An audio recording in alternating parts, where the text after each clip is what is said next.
We're good to go? Yeah. Sweet, Evan. Guys. Cheers. Cheers. JD, Kelly, thank you for coming. Yeah, We thanks appreciate for you having us. us. Absolutely. I am somebody who somewhat pays attention on social media, to say the least. Yeah. And I've been watching the landscape of what people are doing in regards to growing their businesses. And there's all types of businesses out there. And I had Saul lead you probably about 1.5 years ago. And I was like, all right, this business is something different. They're going into the school districts, they're running assemblies. Let me find out more about that. And then after, I think it was last wave, you had reached out or wrote thing, or I'd reached out to you. I forget exactly what happened. And I said, I would love to have you guys on and spotlight you and hear a little bit more about it. So, you know, just tell us a little bit about your own story and kind of how you guys got to doing Lead You prior to doing what you're doing now. Kelly or JD? You can start. We Yeah. do this a lot in the beginning of assemblies, so yeah, go ahead. Yeah. I'm going to try to make this as least Shark Tanky as possible. Keep the speech away. But so basically, yeah, I was, after the military, I was a teacher for a little bit, taught elementary school.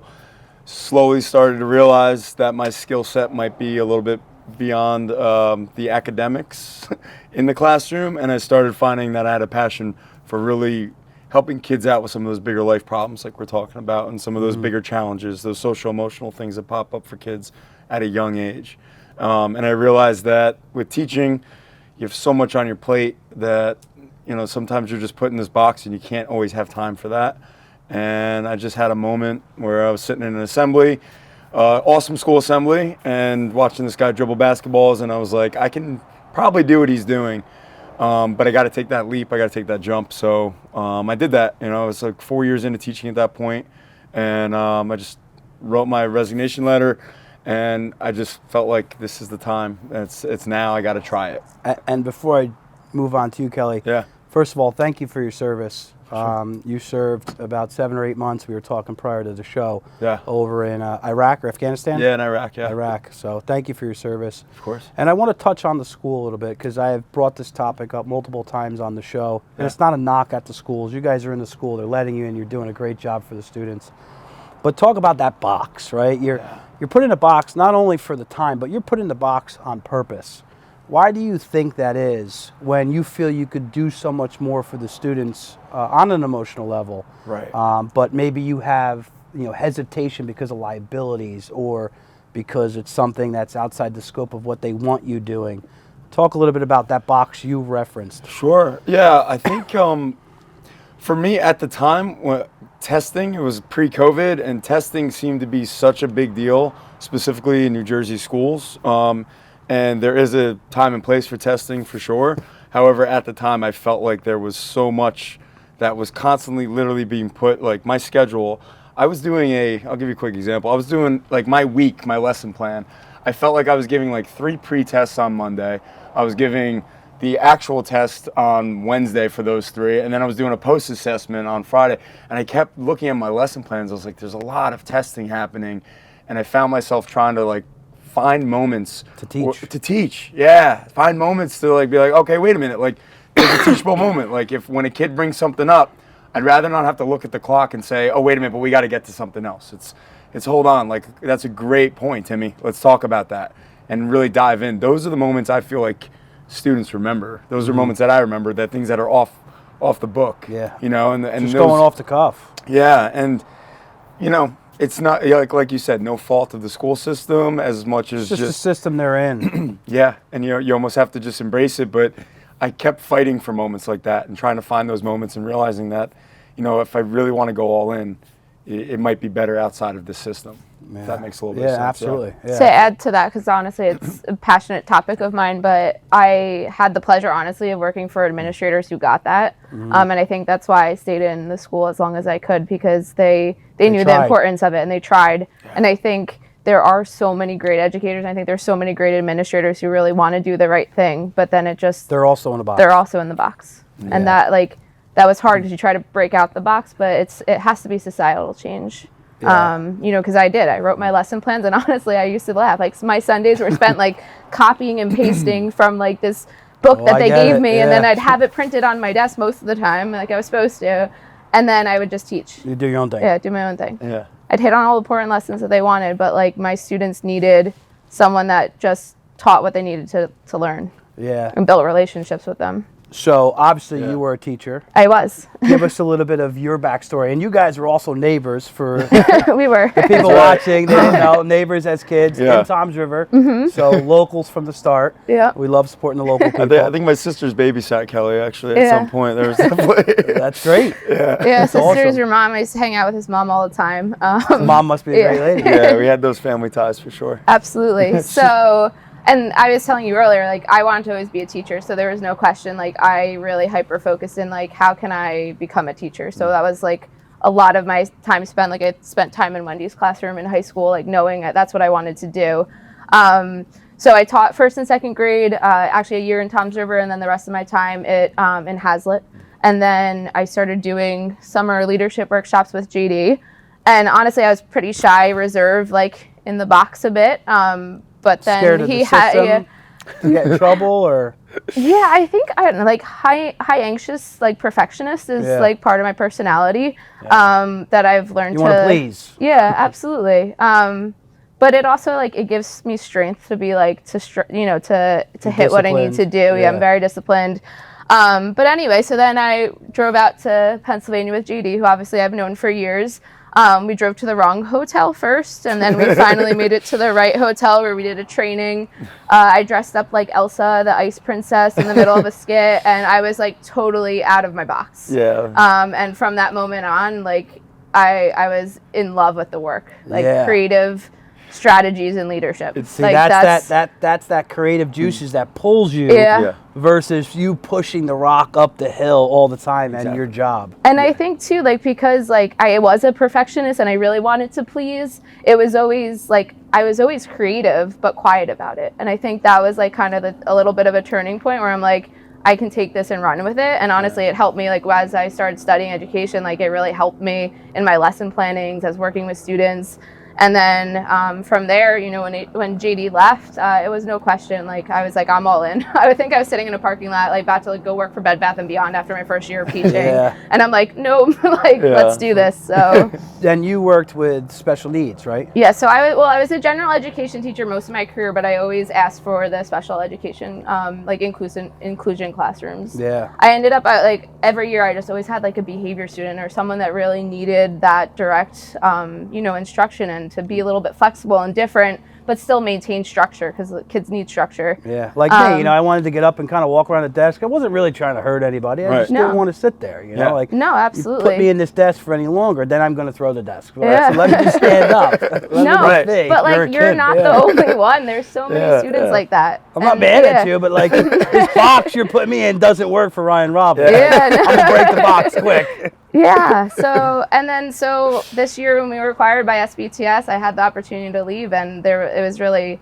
as hard as it was to leave the students and the relationships that I had in my school, it was no question. It's what I wanted to do. And we talked quickly prior to this, the scale and the sheer number of students that the both of you are going to be able to help. Yes, it's sad leaving those students and leaving that administration that worked, hand in hand with you.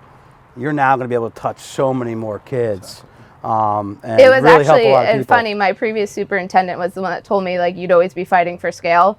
And then, not that he knew that, but that's what caused me to leave teaching, was because I always wanted to find that bigger scale. Yeah, and those are the people that change the world. They think bigger. Absolutely. We don't let people put us in a box, and you two aren't letting people put you in a box.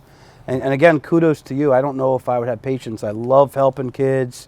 I love being a fun uncle. But I feel like I'm the type of guy that likes to deal with the serious problems, right? Like things that scare people. And, I just have that drive in me to go do it. So to have people like you who are not going to be put in the box and go help our kids, it's awesome. Right. Thank you. So moving on, you guys were just talking. You briefly said acquired by a foundation. Yeah.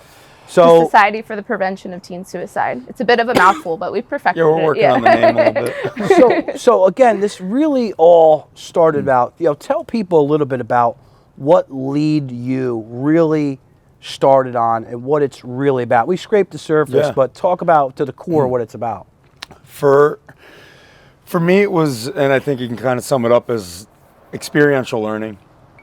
We never wanted it to be about, hey, we're showing up and I'm an adult and I'm talking at the kids. It's more about bringing people that are going to put the students in situations where they're going to learn for Kinetic themselves. learning. And and they're going to do it having fun. And they're going to get up, they're going to move around. It's not just sit there and listen to us talk.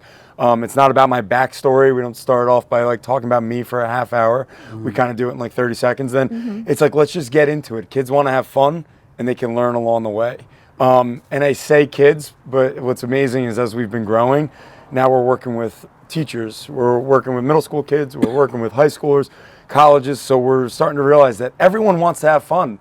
Everybody but you have to set the table for that. You have to set the table for fun. And it's kind of, it might sound a little cheesy, but I do feel like it's an art form, setting the scene. Yeah, and absolutely. setting the scene, and you're setting a scene tonight. It's like Experience. You have to set that experience up. You have to curate it, and you have to do it with music. You have to do it with the people that you bring with you, and you have to do it with the energy you're providing. Yeah. So when you set the scene for the kids, I feel as though the most memorable experiences happen. And you always remember how somebody made you feel. You not necessarily remember all the things you learned, but you remember, like Lead You came to my school. I remember they made me feel good about myself. Yeah, it And they was helped fun. me. Yeah, it was fun. So experiential learning was the idea. So we go around, whether it's school assemblies or leadership workshops, and we just, everything we do, we kind of customize, and we make sure that it's rooted, of course, in content, but we always put the fun first, so that they have fun, and then you bring them back. Hey, why do we do that? What does that have to do with connectivity? What does that have to do about confidence? How does that relate to smart choices in life? And really making it about fun and then tying it together at the end of the day. And you keep saying we, like one of the biggest differences of us and other assembly companies is we come in with our crew, we call them teaching artists, but they're honestly just a group of incredible human beings from like all different backgrounds. Some have education experience, theater experience. All local? Some most local. We were going to see how many chairs you had, because we could have filled this whole You fire said pit two up. max, but we have a lot, and they just get the mission and believe in it. But the most important thing is that they're connecting with the students. Like again, it's not just JD in the front talking at them. We're experiencing it together. Today we did a workshop with kindergarten and first grade students, and we had 7 of our crew there. But again, they were in small groups. They were working with someone who is really cool and exciting to them. Country Mike, needs a spotlight. Sorry, I keep getting choked. I don't know what's in my throat. I don't know, one of these flames went in Take there. a sip. Yeah. But Country Mike's one of our staple characters, and his ability to I used to know a connect. bum named Country Mike. That Now we floated have a around Bricktown. backstory. Wait, there's anybody who watches from Bricktown. There's a bum named Country. We might have to rebrand him. A bum named Country Mike, and he was good friends with my buddy Anthony's way. father. Yeah, he would use him on little side Well, jobs. he has some competition. He's not going to be happy about it. Maybe we should find the bum Country Mike. Let's bring him Maybe with the us. next I hope episode he's you still can alive. have I don't know if he is. The real Country Mike. Yeah. That's funny, man. And I know that you guys have a team, and it takes leaders to lead people. Everybody who may be within your organization are excellent at what they do. And a lot of times I tell my clients, and I'm not allowed to talk about finance too much on this, but I'm the head coach of the team. You may have an excellent CPA, an excellent lawyer, an excellent insurance person, but I'm the guy collectively creating the virtual line of communication. I'm setting the team. I'm creating the presence when I walk in the room. Right. I'm making it fun. I'm making it educational.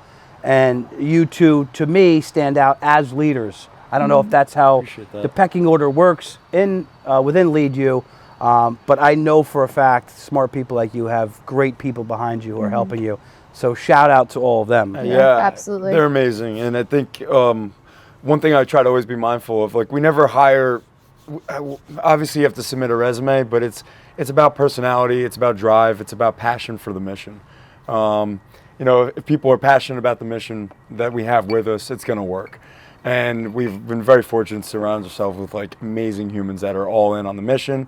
And what's really cool to see, and I'm sure you see this all the time, is like you don't put them in that box that we talked about earlier. Let them be. Yeah, you don't put them in the box, because we've all been in the box. So you let them be, and you slowly watch them really attach themselves to the mission, find their own personality, and then they're doing things that we can never think of. And like, it's like, oh, that's a way better idea than I have. And and you slowly starts to happen. So it's facilitating that, which it sounds like you do. Yeah, and you want people to take your over job. their work too. Yeah. You want people to be able to take your job. Absolutely, yeah. You know, you don't want to just control people, and I think that's what the box does. If you think about things on a macro level, as a country and or a world, we put people in the system. Here's the school system. This is how you're supposed to do. Right. This is what we're supposed to be. And when you're not what you're supposed to be, right, in a sense of, you know, a student, or you should go be a teacher, or you should take the route of a doctor, or you should go to college, you know, you kind of start to second guess yourself because you're put into these boxes of what we're supposed to be. So when you allow people to be freed and do what they want to do, I'll give you a quick example. It's not about me, it's about you, but I'm in a compliant world. It's a super litigious world. So they don't even want me having like my logo on this bourbon glass. Right. Because they're like, oh, someone might see that, you know, implement an investment move and sue us if it went bad. That's ridiculous. Yeah. But that's how scared the compliance and home offices are. When I was able to get outside that and run with Evan and Fireside, it made me so much happier. I was really able to do so much more. And indirectly, it fed my other business. So when you have people in your world, or kids you're trying to set free to own who they are, like, man, you're doing something powerful. And I've been punching at the schools, I've been punching at superintendents for a long time, saying like, you guys are doing this wrong. I get that you're in a box, but like, someone get outside the box, push the gray area a little bit more. One of my most favorite days was we worked with the Toms River administrative team. We did a workshop for them one summer, and the amount of fun they had, and we kind of like, we almost like tried to fit back in the box, but we took the teaching points that they really wanted to hit on, and we came up with like different stations for them to go to. And honestly, the joy and smiles that were in that room, it was incredible. And like, you know, and it was for us, like, it was important that work was happening, because I think everyone needs it. They need to lighten up and you know, remember why they got into the, you know, the career and the passion for helping students. Yeah, I think it can get cold quick, right? You're like, you know, why am I here as a college student? And you're visualizing everything that you thought of as a second grader up until the time you actually go and do it. You get smacked in the face. Yeah, you do. And you're like, this isn't what I visualized. Right. This isn't even close. So to have people like you come back in and say, we get it. Let's huddle up. And I think what you're hitting on, and we just met obviously, but like, you have a certain authenticity to you, and we try to instill that with our crew and ourselves. It's like, you have to be authentic. You can't go in there with this prepared speech. It's got to be, hey, all right, like, we understand you, but like, we're here for you. It's not, I always tell the crew, go out, like, what kind of shirt are they wearing? Like, oh, they're wearing a Vikings jersey? Ask them, like, what team they like.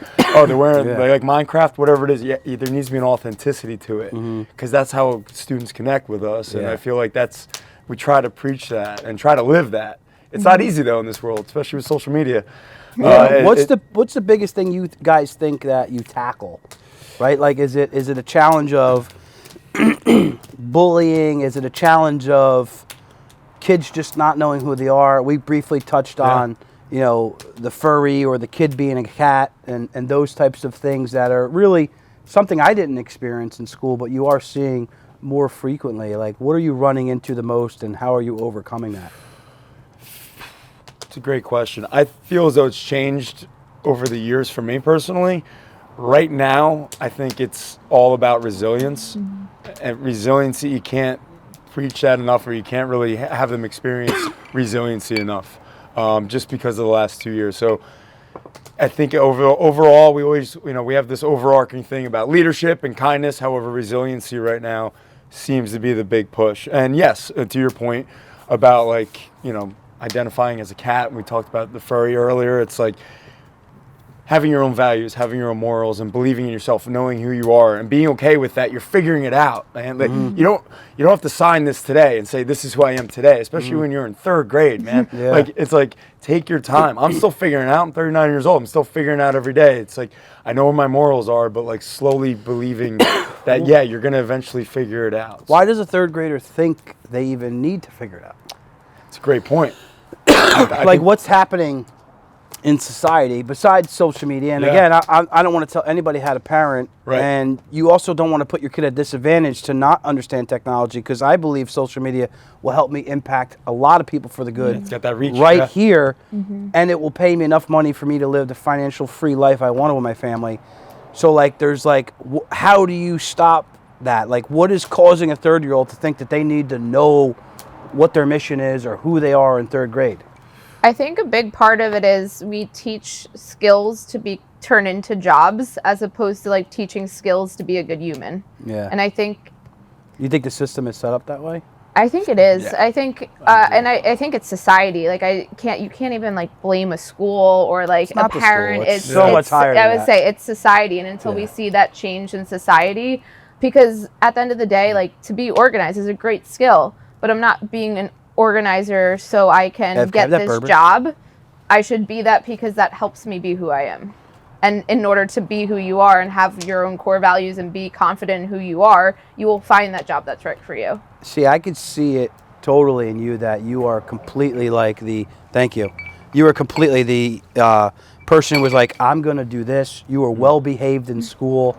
Yeah, you probably absolutely. didn't cause much of an issue for your parents doing your homework. But it gives me hope to see, and JD, I got something for you too, but it gives me hope to see someone like you that was like, this is fucking wrong. Yeah. I can do more outside this box, and taking that leap of faith. And a little bit of homework here and a little bit of a nugget for the Fireside, for your viewers who haven't seen it yet. This is all about spotlighting people who want to take the leap of faith from leaving the rat race, because that's the system they want to put you in. You go to school, you do what you're told, you come out with a college loan, you buy a home, and before you know it, the institutions, the corporations, and the government own you. Every dollar coming in goes back out to them. It's set up that way. It always comes back to money. So to see somebody like you, who was, would you call yourself a rule follower? Oh, absolutely. Like You know it. you two, if you two were in the same classroom as kids, it'd be very different. she'd It be sounds like, like- Ryan is behaving. We should quietly be pointing to you. It was no, the difference was I'd help you. Like, that's where, honestly, like, that's your heart. my teacher, Mrs. Seitz, my 2nd grade teacher, I love her. I actually got to work with her when I was my 1st year teaching. But like, I'd always like asked to work with the troublemakers because I loved like helping them. And I think that's where like the teacher in me came from. And it's now the work that I do. And That's why I married Kelly, my teacher. I know I needed somebody that could keep helping me. Well, I help my fiance out a lot too. But no, and the coolest thing too is it's all about self-discovery. My parents are some of the most incredible people. And I was like nervous to tell them like this was my plan. Like, I remember like sitting down and like breaking down and being like, I have to leave, because that's where like a lot of it was all. You leaving that pension and those benefits? Yeah, but they were For honestly, our neighbor? For JD? Doesn't he work at the brewery? No, but they were honestly like, they're like, we knew you would. Like, they innately knew that was the right thing, like, I had to do. And like, I knew it, but I think you have to realize it. No one can tell you that. Right. Yeah, it's definitely what you guys are obviously trying to instill in these kids and help them understand who they really are. So when you're going out to these school districts, you're working with, it seems, 3 different groups. You're working with the teachers, the children, and the administrative staff. Yep. Tell us a little bit about what goes on in each of those 3 different phases. So I think the best way to break it down is, let's say you're Principal Ryan and you reach out to us. You're like, hey, I have, I'll talk a little bit about the younger kids. I have kindergarten to 5th grade. We have an elementary school. What can you do? We always believe in breaking it down into like 3 assemblies. Not to get too inside the numbers here, but K to 1 will be its own assembly because of content and level of connection with K to 1. 2 to 3 would be its own assembly, and then 4 to 5. And then we build out a program based on those ages, and we ask them. I say, hey, Principal Ryan, like, what do you want us to touch on? Like, what do you have going on in your school? We try to figure out, what are your themes, or what things are you struggling with right now? So it's not like a hot topic. Yeah, exactly. It's not like it's not a show. It's not a cookie cutter. It's an experience, we like to think. And the kids notice, like I'll be like, hey, I know that Principal Ryan mentioned that your theme this year is kindness counts or whatever it is. And we tie that in. When we show up to the school and it's just, the crew comes with us, we set it up so it's like a game, so they think they're competing for points. I don't know if like how big your elementary audience is, but nobody wins. I hate to tell the kids that, but like it's for engagement. It keeps them going. And it's a very high pace. You can kind of tell by the way I'm talking right now. High paced, in your face.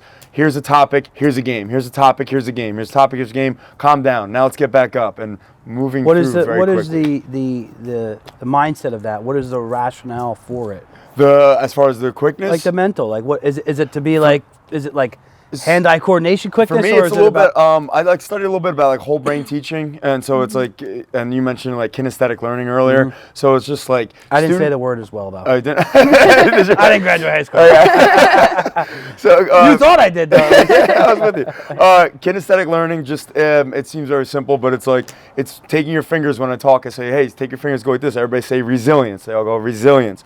It's like don't give them an opportunity to check think. out. Yeah, don't give them an opportunity to check out. Don't give, and then with the middle schoolers, stick move. Yes, exactly. It is a little bit like about with middle school, especially. It's like don't give them an opportunity to hate on it. Don't give them an opportunity to like be like, this sucks. You know, This is lame. Yeah, exactly. So it's like make sure that you stay. The quicker you move, but you still then you take a breath and then you hit them a little bit with the teaching point. Yeah. And I think they also love. Yeah, I think they respect the fact that it's not as showy too. They respect the fact that they're like this guy's, you know, they're kind of riffing up here, you know, and it's a little more improv and authentic. So I don't know if I answered the question, but it's a very quick, fast-paced experience. I believe in that because I think it really gets your energy going. And also, we are the flavor of the day. It's like let's kill it for an hour, and then when we step aside, but leave them with something like, wow, what just happened?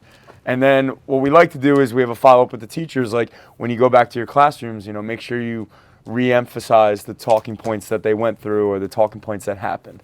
It's kind of like it's a fast-paced buffet. So jumping back in, guys, we have to take a little break with the cameras.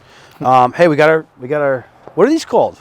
I think they used to be called Mondos. Fruit barrels. Yeah, now they're called fruit barrels. barrels. It's the Payless shoes of fruit juices. Shout out to Dollar Tree. Yeah, Dollar Tree. They come in handy in so much when we have parties. They're the best. And we got a little. Keeps them in business. Yeah, absolutely. Juicy juice. Yeah, we're triple fisting right now. There you go. We're thinking about the kids. It's awesome. Kids, don't drink until you're 21. That's right. Stick to the juicy juice. Thankfully, only adults watch this. So I wanted to talk a little bit more about the teen suicide and your guys' approach, if I can use my terminology, almost like a back doorway into the school district to talk about these stuff and help talk about this stuff and help the kids. Please elaborate a little bit more on that. Sure. I feel as though one of the reasons that SPTS, Society for Prevention of Teen Suicide, Mouthful. It's a lot going on there. We're working on it. I need my marketing people. We have a rebrand coming up, but SPTS, an amazing group of humans. I think one of the reasons they reached out to us and acquired us is they know that you have to get to the kids at a younger age, and there is a way to teach suicide prevention without using those words to a younger age, and that's building confidence. That's empowering them at a young age. That's letting them know that it's okay to have these feelings and giving them strategies, different breathing techniques or grounding techniques for when you're feeling these ways and things you can do. So there is a way, like anxiety or sadness, stress, overwhelm, all those things. But as a kid, you don't even know what that is. You don't know how to process it. So we try to do that. We don't try. We do that in a very fun and effective way that's going to help them. So when they become teens, and then they're really dealing with those huge issues, and they're starting to talk about those ideas of resiliency and having to bounce back. It's like, okay, now that they're at that, they had us and they had these different programs, and I do want to say, like, I love that there's other programs out there. Like, we don't have competition because any group of humans that you get in front of kids right now that have a positive message about resiliency, let's do it. Like there is no There's 400 million people Yeah, in America. let's How go. many children are there? Yeah, Because exactly. they'll be able to identify what different people are saying. Like 1000%. maybe they aren't energy people, maybe we're too much for them, but someone else will come in and hit Different them. approach. Yeah, Yeah, absolutely. absolutely. Bob Solomon, maybe he comes in with a book. Yeah, there's Bob. Could be. Yeah, Shout there's Bob.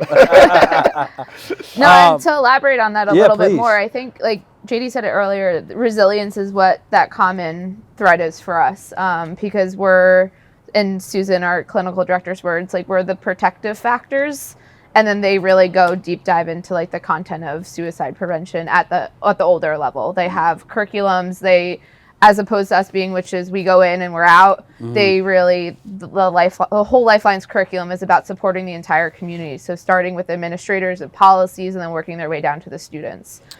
So now that we're working together, it's really like we're that, we found our niche, and we can provide really services from preschool all the way up to high school. That's and training crazy. teachers. You got a So, niche down. Yeah. Yeah. So, and we did Have it you together. had any active things where you've done either a small group, and I know you're probably very sensitive to making sure you don't trigger someone's thought, like, I was thinking about this today, these people are making me nervous, I'm going to do something bad. Right. You're obviously very smart in how you tackle these things. Have you had any live things or like right after an assembly, like you had a kid go and go to your team? So or? assemblies aren't safe practice for speaking suicide prevention directly. Yeah. So that's where we really, especially when we mold content, we really focus on the workshop model. So it's a smaller group of students and really making sure that there's counselors around. One of the coolest things is it does happen. We've seen it happen, and even we know the warning signs because we're learning them, but like they're having their counselors and their teachers in the room and present to be kind of on the lookout for that is essential.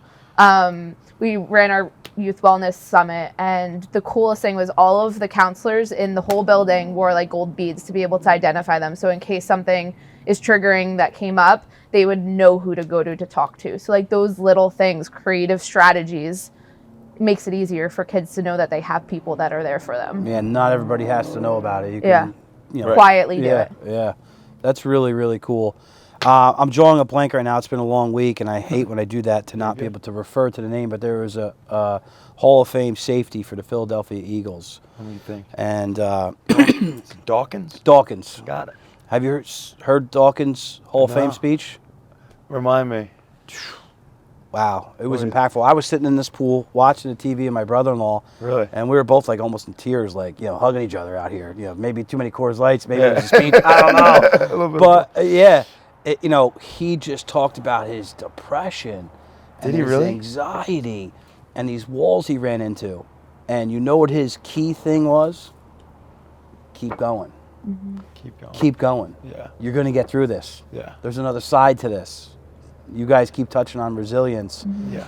It's pretty impressive that with what you guys do, you're able to drive that into a young girl or boy's head, you know, how to be resilient. Yeah. And have them discover it for themselves too, right? Yeah. It's like, and that's what it's like. It's one thing to speak to them, but having them feel it and discover it on their own. Like, oh, I got this. And we think the strategies and you can call them games, but really the strategies that we put together really help them like discover that on their own. And then that's where the real learning happens. They walk out of there being like, oh, I do got this. Like I do feel that at this time, you know? So Now, I'm putting you guys on the spot with Yeah. this question. you're good. So you can come to this assembly. I'm a child who's having some of these struggles, and we go through this and I feel good. I'm like, all right, that was cool. But then you leave. You go on to the next town, the next school, the next city, the next state. Is there something for these kids to reach back out to you? Is there a course that, you know, they can go on or their parents could buy, or things that are kind of afterthoughts after you leave? I'm going to be transparent. First off, when I first started the company with Kelly, no. The first year, I didn't know what I was doing. And I was like, okay, like Who does? And you know, I was like, and we honestly didn't like, it was like, all right, they had fun, that was great, but now what? And then you start to realize that could actually, you know, depending on what you're talking about, that could be dangerous down the road. So you have to make sure you have those safe practices in place. So And that's the relationship works so well with SPTS because they have a lot of that education already already done. It's already there. One of our goals is really to do more elementary content resources. But their middle school, high school, they have so much free training for parents, for community members. Going on their website, making educators partners is one of their free trainings. Are that's they where here in Jersey? Is like what, we're at a freehold. And what is the website parents would go to learn some of this stuff? So it's sptsusa.org. Awesome. So they can find it. And also all of our social media. That's what keeps us in touch. Lead with you. everyone. That's right. So I found you. Yep. Look for the whale. You led me there. Yeah, look for the whale. I thought it was Vineyard Vine at first. I am a fan of Vineyard Vine. I was like, the friendly whale. Like we said, we don't have competitors, but a friendly whale. That whale is technically facing the other way. I don't know if you noticed that, Ryan. So technically, well, you don't want Vineyard Vine to sue you. Cool I think we're safe. I think we're safe. It's facing. Never thought of it that forward. way. Vineyard Vine is going back. Vineyard Vine is confused whale. Yeah, exactly. Yeah, we're trying to get that's good. We also, during COVID, when the school shut down, we came up with a living room leadership series, which it was the first time we were able to come up with like a video series to bring it into homes. And we did it all in like 48 hours. Huge. Yeah, living room leadership. I think that's huge. People's lives are too busy. Yeah. What did you say when you sat down, both of you? It's the first time we relaxed. It's the first time we've relaxed in, it feels like months. Why? They've been booked every day. On mission. Yeah. You're on mission. You're running. Yeah. You're focused on an end goal. You have a fiance. I'm sure you're planning a wedding, maybe buying a home. Yeah. JD's looking for a fiance. Yeah. You know, trying. That's Tinder can get busy. It's, your lives are very busy. So as a parent, right? Yeah. How busy is your life? Very busy. So to be able to bring that into the home, that could be another vertical, right? Not to just think business, but my mind goes to business, because none of this happens without money. And that's where people get it confused. Oh, well, this is a foundation, or this is this. No, JD and Kelly can't do what they do for our kids if they don't have money behind them. Right. Right? They don't have the government wheel that gets pumped. They don't have the state money that gets pumped into the system, in the school district. So I think that could be a cool vertical you guys can pitch, and I would help you with doing that and putting together the finance behind it. To pitch it to your foundation and be like, hey, we should do more living room talk so the parents are engaged. Yeah. Because we need to engage the parents more, right? Right. Yeah, no, absolutely. Absolutely. And having your backing on that would be amazing, man. That'd be great. I would love to just give you, some insight, maybe on, money and how it would work. And yeah. I think it just came in my head now. That's great. It's also that, like, living by example. Like, we can't do this alone. And, like, for kids to see that, like, we all have to support one another, like, then community. They'll learn it. Yep, absolutely. So I want to talk a little bit about you, Kelly, right? Sure. Because you guys are looking to impact people, but myself, JD, and Kelly are continually discovering ourselves and working on us, right? We talked about Andy Frisillo. Shout out to First Form. Andy, come on my show. Sorry for drinking. I won't let you dictate my podcast like you dictate yours. You have to invite me back for that episode. Yeah. I'll bring the juice boxes if you got them. Listen, they only have 1 gram of sugar in them. 2022. I said this, Andy. So this could be 2032. But you will be on my podcast, dog. We talked about 75 hard. I did it. I did fail at the end. What day? 50. Okay. I was in Vermont, but not that alcohol controls me by any means. But I've been in a pattern, right? Since I was 21 years old, you're going out. And then I got into my world where it was about entertaining clients. And, you're just kind of on the regular, at least a couple times a week, having a few drinks. So I've never not drank for 30 days, let alone 3 weeks, in 10 years. So that was kind of a challenge because it's a shift in your daily routine and your habits. But I think it did something for me, even though I didn't complete the 75 days, even those 50 days. And you and I were talking about it. And to be very blunt, I didn't see you as somebody who would listen to Andy Frisillo, right? And that's where I think us as humans, we judge people, we assume a certain way about ourselves, right? And we shouldn't do that. But talk about what 75 Hard did for you. Honestly, going back to the theme of the night, it's resilience. The biggest thing, it's a confidence change. It was hard as anything. As fuck. Yeah, so hard. 5 o'clock in the morning, walks outside in the freezing cold, workout again later. I was like, that's where I was though, but it was COVID and I was teaching from home and I have an apartment right now and my bedroom was my classroom. It was my gym. It was my bedroom, and it was also like a laundry pit of all because I didn't, I was doing 75 hard. Those little things start to slip, because you're so you got no focused. time. Yeah. But I knew everyone was sitting home and drinking, and you're getting into that habit and gaining weight, and I was just so unhappy. Yep. Lead You wasn't going on. Like that was my one thing that really always kept me like going and vision, and I was like, I have to do something. And honestly, I saw it scrolling TikTok, and I hate TikTok, but it kept, it's one of those things that bring your attention. Someone's like, oh, I'm going to do 75 hard. I'm not going to drink for 75 days. So, and like, that's what people hear. They hear the diet, they hear the drinking, and it's mental resilience. It is mental resilience. And that's what kept me going because I knew I've tried every diet I've done. I was an athlete my whole life. Yeah. I know how to go to the gym. I know how to work out. But if you experience it, no one gets it until you try it and you do it. And like day 50, like I will say, like you change, like once you hit that day 75, it's like there's no stopping you. Well, I didn't think many people were stopping me prior to 75 hard, but then I did feel, I lost 100 pounds at one point. Yeah. I gained about 35 back since I met my wife. We have lived well and traveled and ate food and drank, and I was feeling the same way, like, man, this is the same routine. I'm drinking with you again at the fire pit. Right. I'm getting fatter and fatter. I got a beautiful son. I got a second kid on the way. Man, I need to change some of this up. And although I am camp for your mind, that's what he calls it. It is. And I'm like, I need to get tougher. Right. I need to get even more mentally tough. And to flip this back to what Lead You is doing in your own type of way with games or strategies or however you want to talk about it, you're doing this for young kids. And like, I didn't even think that existed. Like I wouldn't, like for me, I'm kind of like, I would think of myself as like messed up. I tell Colton every day, my son, like, you need to work hard to have this. Right. You need to work hard. Like I'm in his grill, not all day. I don't make his life. He has a lot of fun. He rides his tractor. I don't want to seem like a psychopath, but like I have constant reminders throughout the month, throughout the weeks where like, dude, life is not easy. You got to work for this.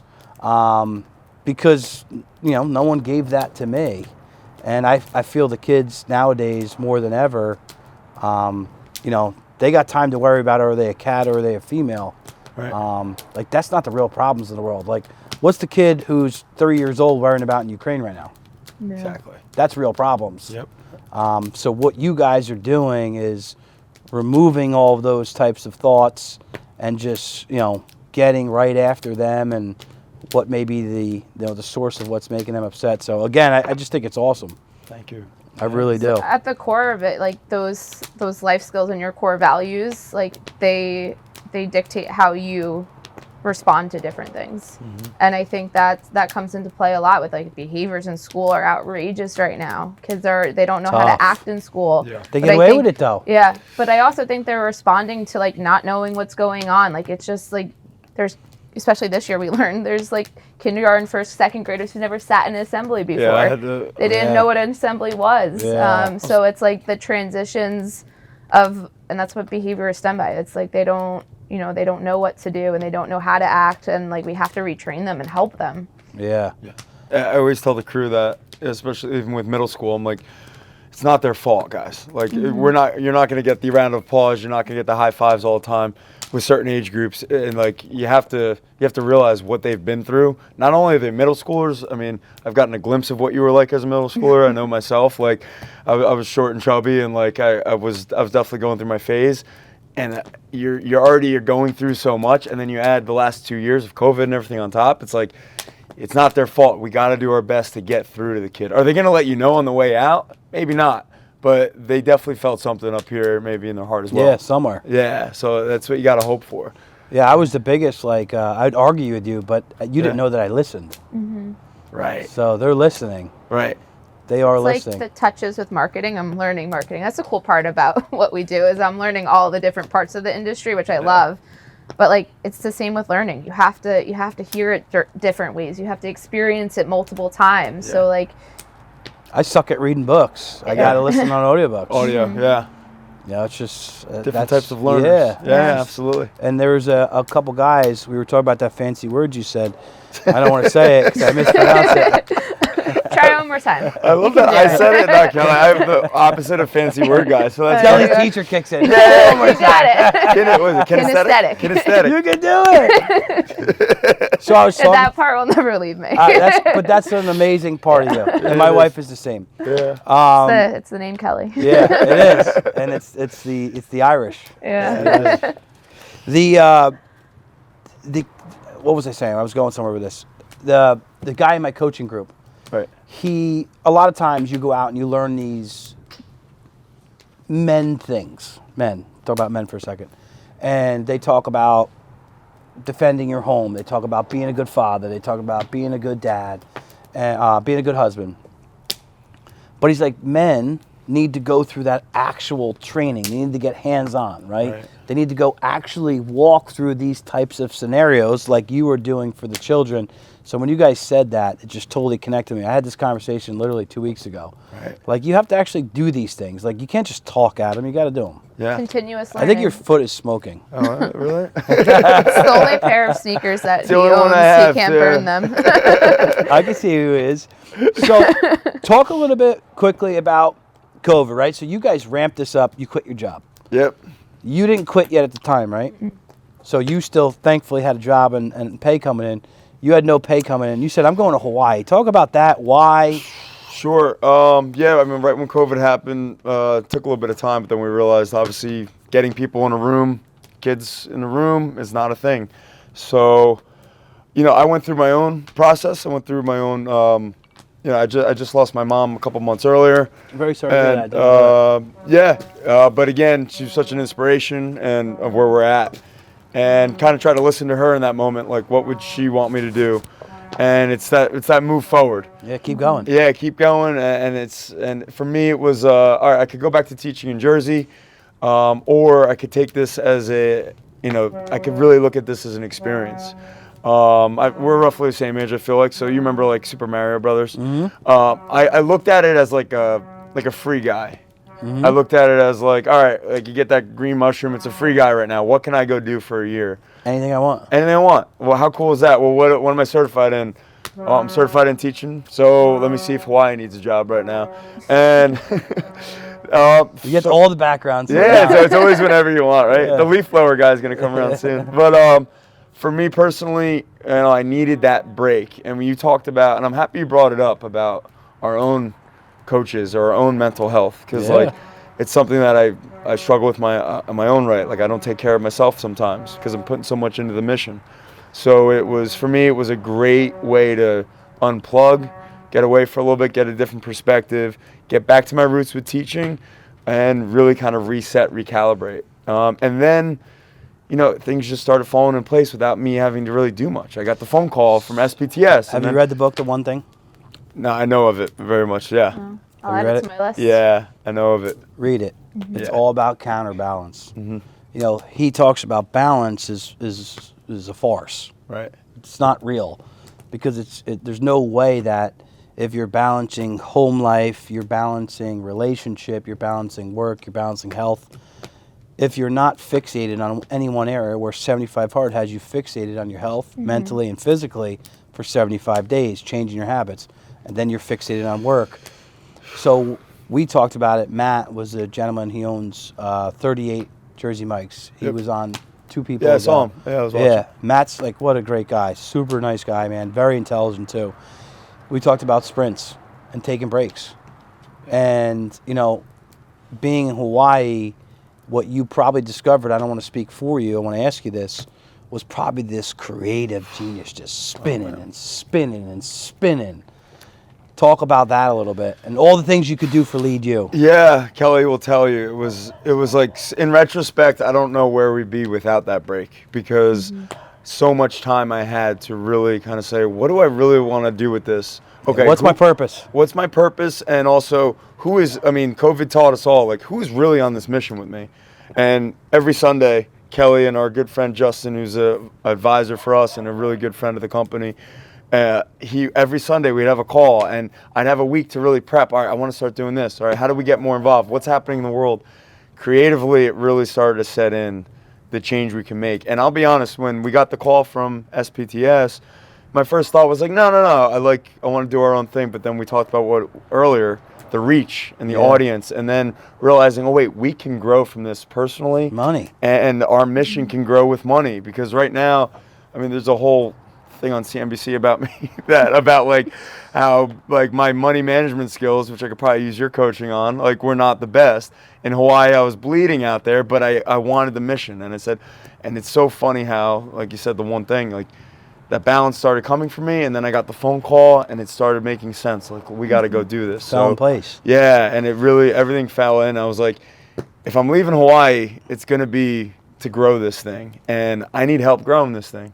And luckily. So think about us as a kid, and I want to talk to you about ADHD soon, especially for the ADHD person. Yeah. You're constantly running. You're in the hyper-focus. If you're not in the hyper-focus, then you're thinking about, at least for me, I'm thinking about like bad shit. Like, oh, like my business is going to fail. Like, no, it's not, Ryan. You're killing it. Or like, oh my God, you're going to get sick or whatever it is. And I overcame that as a younger kid. And I understand how to now be relaxed, but it's a constant run. It's a constant run. Sometimes we got to do a little bit and sit back. Yeah. See what it produces. Right. Right? It's like, how do I always just run? If me and Evan switch something up, we switch up the content. If I keep switching up the content, 3 times ago, if I switch up the content, how do I know if that worked? Right. Right? And I think the society that we're in, for children as well, is boom, boom, boom, boom, boom. Right. You're in class. Here's one test. Here's the next test. Here's the next test. You're still doing the same thing as a business owner. Can I ask you, when did you learn that? I'm sorry to interrupt, but when did you learn that? Like, because that took me, I'm still learning it, if I'm being authentic. Like, I really am still learning that. So you said you learned that at an earlier age? I'm observant as hell. Yeah. I pay attention to people around me, and I've been lucky at a young age to put myself around successful people. And I'm the type of guy that's willing to chew through concrete for success. And I know they say this over and over again for the people who watch this, but it was like, boom, boom, boom, boom, boom, boom, boom. Sometimes maybe just sit back and maybe the wall's weak and it's going to fall. And I had people tell me that. I was cold calling 100 to 150 business owners a day saying like, hey, you want to talk to me about your health insurance? You want to talk to me about your finances, right? And sometimes like, maybe I should sit back a week and 12 of those people will call me back, and now I have 12 new appointments. Right. So I was probably, to answer your question, I was probably 25 when it really settled in. Okay. And I still, to your point, struggle with it. Yeah. Because I have an end goal that I want to get to, and until I'm at that end goal, which is, especially with this mission, I want to help small business owners who get spotlighted through Evan and I want to do $1 billion of revenue for them. For them, not for me, for them. Yeah. And it's hard to take that step back sometimes when you're such a mission-driven person. And I want to talk quickly, Kelly, with you about the ADHD and how driven you are, and running down that hyper-focused path. It's scary, but also cool. One of the things that I wanted to comment on what you said, it's surrounding yourself with the right people. Yeah. So JD and I both struggle with stopping, and we both identify we're not good for each other because we are so mission-driven. But it's making sure you find people in your life who remind you to take that check. And I am the most grateful for Rich, my fiance, because he makes sure that I take time to slow down. I might fight him on it, and that's probably the only thing we fight over. But he makes sure that I slow down and like take a breath every once in a while. Because then if not, your work slides. Like it's hard. So 75 hard for me was getting a little too much because I'm already hyper-focused on work. Right. I'm already hyper-focused on my jobs. So now I'm even more dialed in because I have nothing else to do. So I thought it was too much. My biggest learning, that's where I'm at with it right now, because I've tried and I failed multiple times from it. It's because it's not realistic full-time. And it's, like I said, meant to be a boot camp. But I think when you are a perfectionist, you do well with like routine and habits. And I used to joke with my principal she was one of my greatest mentors in life. Mrs. Zimmer, if you're watching this, I'm sorry I left teaching, but you know this is where my passion is.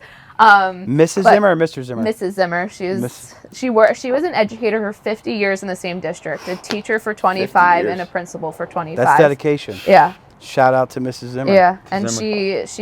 she taught me the importance, and like I told you I worked for administrators. She knows it's about the kids. Yeah. We have to help them, and like that's what drove her, and that's what made me want to say. But anyway, she also sat me down one time, and we were just talking about different students, and I always related to the students that had behavior issues. I wanted to help them, and I was driven to help, but again, that perfectionist, I had to figure out fix them. I want to help them, you know, and You were totally the girl in high school, and I was like, oh, that kid does drugs. I want him to be with. I'm just kidding. No, I don't know. Sorry, Mom, but no. 1.5 bourbons. Mom, I'm just kidding, Mom. Kelly's a sweetheart. Only nice boys.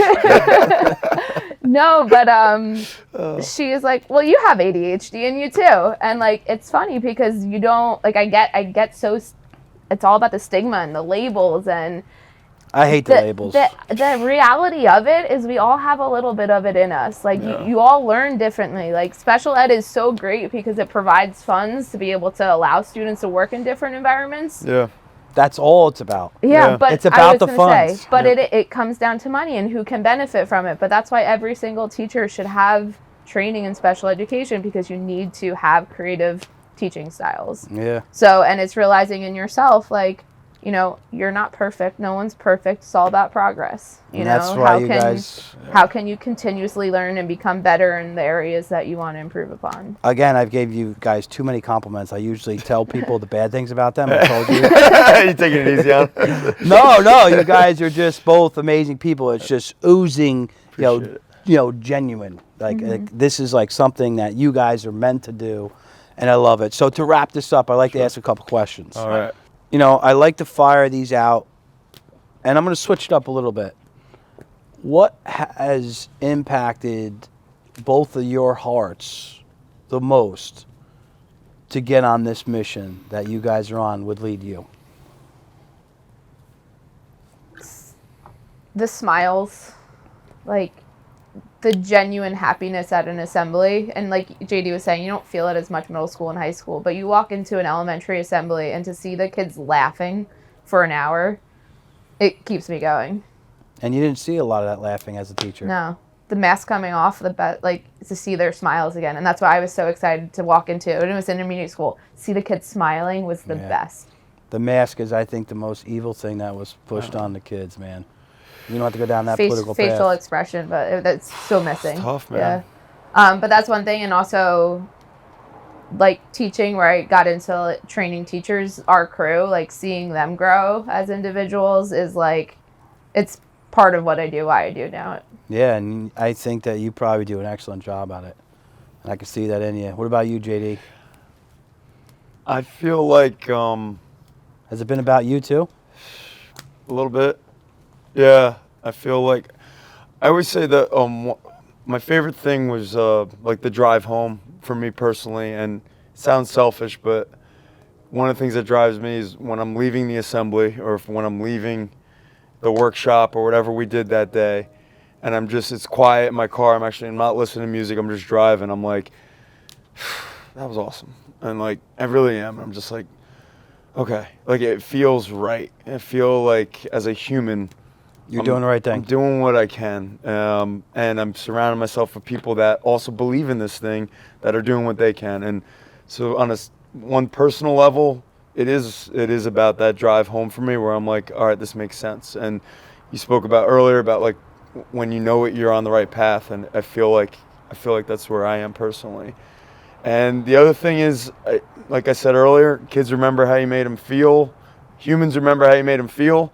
And when we go back to a school, and when they're like chanting for Country Mike, or they see me, they never know my name, but they're like, "You're the whale guy," or whatever, and they like wave to me, like I know that they remembered that feeling. They associated that feeling with fun, and they associated that feeling it's doing something for them. What in you like makes you want to do that? What, you know, besides I get you're on the right path. I totally get it. I talked to you about Fireside. I'm on the path. Right. What in you like pulls you to do that? There's something in your heart or soul that pulls you to do that. I guess for me, it's more of on a human level. It's just like without getting too philosophical, like I don't know what we're all doing down here in this convertible spaceship here when we're hanging out on Earth. And like, for me, I feel as though like if there's one thing you can do, it's make others feel good about themselves and give somebody else a meaningful experience. And how do you do that, not knowing how you're going to buy a house or pay for a wedding? Because a lot of people, I feel, get pulled. When I looked at COVID, and you guys don't have to comment on it, but I will because I give zero shits. Yeah. It was bullshit. It was all bullshit. And we told these people, you got to get vaccines. You got to put these masks on the kid's face. And every single person, a good percentage of them, had to do it because they didn't control their own destiny with their money. Right. So how do you jump into this just saying, hey, I'm going to let the love lead me, or I'm going to let the soul lead me? It's a scary thing for people who are trying to start a life, right? You're starting a life. It's expensive. I mean, I had to, I'm filling up my gas tank every day, literally, and I'm looking at my bank account, and I'm like, okay, all right, I can make it this week. And it's not a poor me thing or anything. This is the path I chose. And for where I'm at, it's just a faith that karma, the things that you're putting out there, will eventually get you to a comfortable place. And I'm not there yet. I've been very lucky that I have people around me that support me as far as like believing in this thing. But for me, I'm always like, if I'm putting that in the universe, it's gonna come back. I'm gonna have my own fire pit someday, and I'll be able to sit by it and chill and get there. It's that faith, it's that belief that it's gonna happen. It's gonna happen eventually. I'm telling you, dude, it's gonna happen. It's the same word though, that faith. Like, it's just you. There's no question. You buy in. You buy it. You're doing what you're meant to be doing, and you can't let anything stop you. So do I live in a perfect home right now? No, I'm in an apartment and I'm struggling to find a house, but it's also finding the right people. You and everybody else right now trying to find a house. Oh God. Yeah, so I don't have faith in it. No, I'm kidding. But you have faith in what you're doing for these kids. Second question. All right. Usually I make it about other business owners, and you guys are business owners, and you were acquired already. So, congrats to you and hats off, because that's a process and a transition not many business owners ever go through. So you learn a lot through that, right? It's now conversing and that thinking. Was not a fun process. It's stressful. Yeah.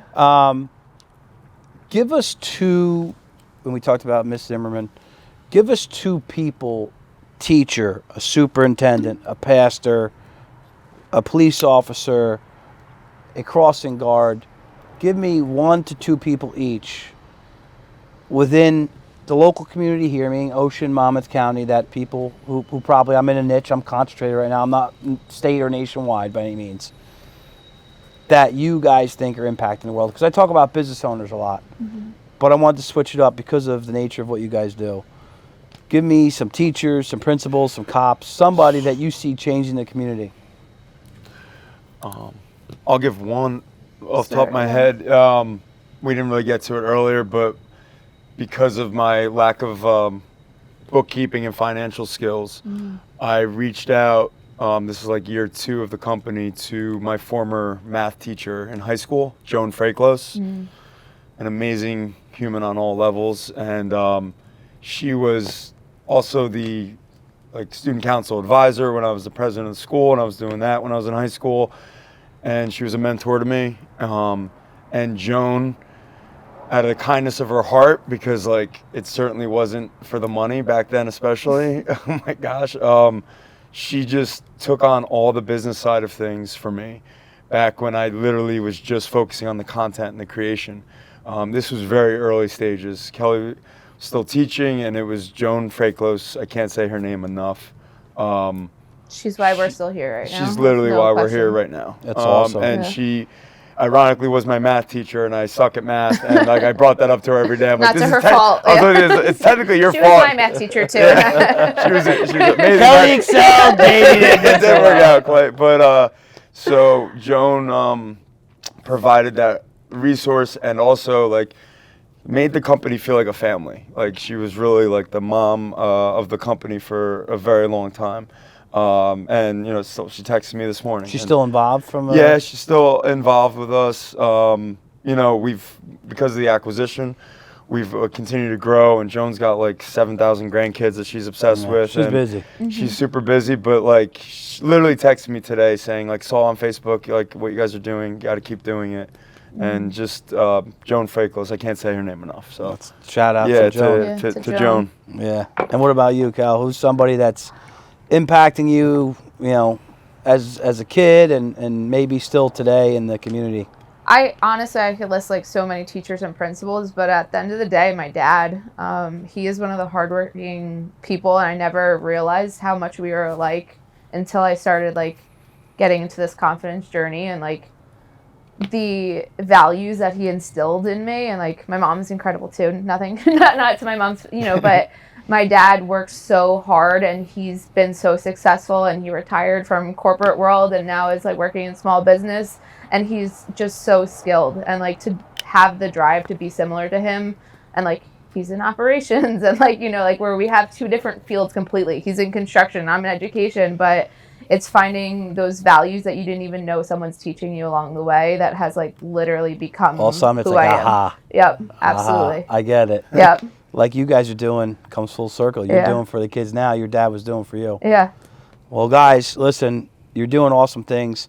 I promise you, I am busy. I talk to a ton of people. Yeah. I'm doing a ton with Evan with the podcast, as well as, you know, I got another kid on the way. But I will put you in contact with people. I will try to help as much as I can. No, Thank we you so appreciate much. it. I Yeah. can't thank you enough. Cheers. Guys, great. Appreciate you, man. Cheers. Hey, thank you so much. Good time.